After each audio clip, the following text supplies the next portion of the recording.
तो हर बार की तरह इस बार भी हमें डीमन स्लेयर के न्यू सीजन में बोले तो हाशिरा ट्रेनिंग आर्क में हमें अवार्ड ब्रेकिंग एनिमेशन देखने को मिले हैं, क्योंकि इस बार के जो लास्ट 2 एपिसोड थे डीमन स्लेयर के उसमें मुजान की एंट्री एंड एंड में जब infinity castle war arc start होता है उस टाइम का एनिमेशन काफी ज्यादा अद्भुत था। एंड जिन्होंने लास्ट एपिसोड देखा होगा डीमन स्लेयर के न्यू सीजन का वो लोग तो समझ ही गए होंगे कि किस हिसाब से उन्होंने अपने एनिमेशन के ऊपर खर्चा किया है। अब मेरे पास डीमन स्लेयर फैंस के लिए एक बहुत बड़ी न्यूज है, क्योंकि डीमन स्लेयर ने अनाउंस कर दिया है कि अब उन्हें आने वाले टाइम पे सीजन्स देखने को नहीं मिलेंगे। अब जो बाकी के जो चैप्टर्स एनिमेट होने को रह गए हैं वो सारे के सारे हमें मूवीज के अंदर देखने को मिलेंगे। तो बोले तो टोटल हमें 3 से 4 मूवीज देखने को मिलेगी, जिसके अंदर हमें पूरा infinity castle arc and Muzan की डेथ एंड डीमन स्लेयर का एंड हमें देखने को मिलेगा। अब मुझे नहीं पता कि वो लोग आखिरकार इन 3 मूवी के अंदर इतने सारे चैप्टर्स कैसे कवर करेंगे, क्योंकि यहाँ की जो फाइट होने वाली है इन्फिनिटी कैसल वॉर के अंदर वो काफी ज्यादा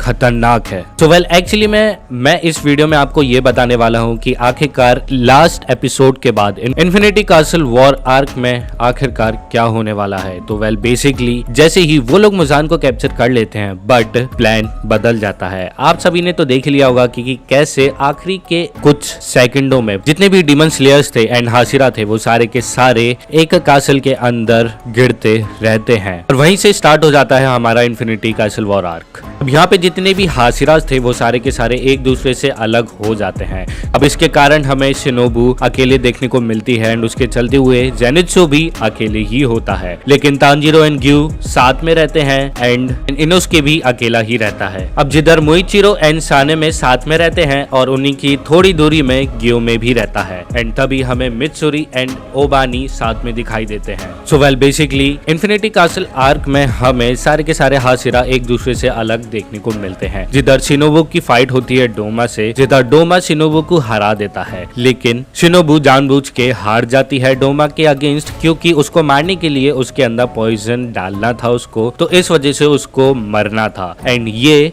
शुरुआत से उसका प्लान था। तो हमें सबसे पहली फाइट शिनोबू और डोमा की देखने को मिलेगी इस डीमन स्लेयर के इन्फिनिटी कैसल वॉर आर्क में, और फिर उसी के साथ साथ दूसरी साइड में जेनित्सु वर्सेस काइगाकू की हमें फाइट देखने को मिलेगी, जो कि काइगाकू पहले एक ह्यूमन था एंड नाउ अब वो डीमन बन चुका है एंड वो जेनित्सु का सीनियर है। एंड हमें जेनित्सु एंड काइगाकू की फाइट सबसे जल्दी खत्म होते हुए देखने को मिलती है, जिधर जेनित्सु को सिर्फ फर्स्ट फॉर्म आता था थंडर ब्रीदिंग का एंड वहीं काइगाकू को 2nd to 6th फॉर्म आते थे, लेकिन जेनित्सु खुद का एक ओन फॉर्म बनाता है, बोले तो 7th फॉर्म जो उसकी खुद की स्टाइल रहती है, उसी के साथ वो काइगाकू को हरा देता है। लेकिन जेनित्सु की आखिरी इच्छा ये थी कि वो अपने 7th फॉर्म से जो उसने खुद बनाई है वो काइगाकू से लड़े, लेकिन एज अ अलाय, लेकिन ऐसा नहीं हो पाता है क्योंकि वो डीमन बन जाता है तो वो उसका दुश्मन रह जाता है। तभी हमें Akaza versus Tanjiro and Giyu की फाइट देखने को मिलती है, जिधर आकाजा बहुत आसानी से ग्यू एंड तांजीरो को पछाड़ देता है, लेकिन तांजीरो समहाउ सन ब्रीदिंग को और अच्छे से यूज करना सीख जाता है एंड वो अपने पास्ट बोले तो अपने पास्ट में थोड़ा ध्यान लगाता है एंड अपने फादर की बताई हुई बातों पे गौर करता है, जिसके चलते हुए वो आकाजा से लड़ पाता है एंड वो आकाजा का सर धड़ से अलग कर देता है, लेकिन उसके बावजूद भी आकाजा जिंदा था। यस, आकाजा चाहता तो वो दोनों को बोले तो तांजीरो एंड ग्यू को मार डालता, लेकिन आकाजा उसका जो पास था वो काफी ज्यादा डार्क था एंड वो उसी के चक्कर में खुद को रेजिस्ट कर लेता है एंड वो वहां पे खुद को मौत के हवाले कर देता है। उसी के साथ हमें वही फाइट छिड़ती हुई दिखाई देती है, जिधर डोमा वर्सेस इनोस्के एंड तामायो होता है। अब वहां पे डोमा ने तो पहले शिनोबू को हरा दिया, बोले तो वो एक ऑलरेडी हाशिरा को मार चुका है, लेकिन वहीं जब उसने शिनोबू को मारा था तो उसको अब्जॉर्ब कर लिया था, तो उसके चलते हुए उसके अंदर इतना ज्यादा पॉइजन हो गया था कि उसकी बॉडी एक तरफ से गलने लगी थी एंड उसी का फायदा उठाते हुए इनोस्के एंड तमायो उसको हराने की कोशिश करते हैं, लेकिन स्टिल उनको काफी ज्यादा मुश्किल होती है क्योंकि स्टिल डोमा अपर मून 2 था। कुछ टाइम बाद इनोस्के एंड डोमा के बीच में बातचीत होती है, जिसके चलते हुए इनोस्के काफी ज्यादा गुस्सा हो जाता है क्योंकि डोमा ही था जिसने इनोस्के की मॉम को मारा था। अब उसी के रेंज में आते हुए उसका बीच फॉर्म थोड़ा अपग्रेड होता है एंड तमायो भी काफी ज्यादा कोशिश करती है, वो दोनों मिलके डोमा की गर्दन धड़ से अलग कर देते हैं एंड इसी के साथ डोमा भी डिफीट हो जाता है। तभी हमें दूसरी तरफ नामे की बोले तो upper moon 4 versus Mitsuri and Obanai की फाइट हमें इनिशिएट देखने को मिलती है, जिधर वो काफी आसानी से ओबानाई और मित्सुरी को डिफीट कर देती है, लेकिन they are manage to survive and वो स्टिल उस फाइट में जिंदा रहते हैं। अब मैं इन फाइट को ज्यादा ब्रीफली एक्सप्लेन नहीं कर रहा हूँ क्योंकि ये वीडियो काफी ज्यादा बड़ी हो जाएगी। मैं सिर्फ आपको ऊपर से बता रहा हूँ कि आखिरकार कि कौन किससे लड़ेगा एंड कौन किसकी किधर किससे मौत होगी। एंड विद दैट हम लोग आ जाते हैं अपनी आखिरी फाइट में, जिधर ग्योमी, मुइशिरो, सानेमे एंड गेन्या लड़ते हैं कोकोशीबो के अगेंस्ट,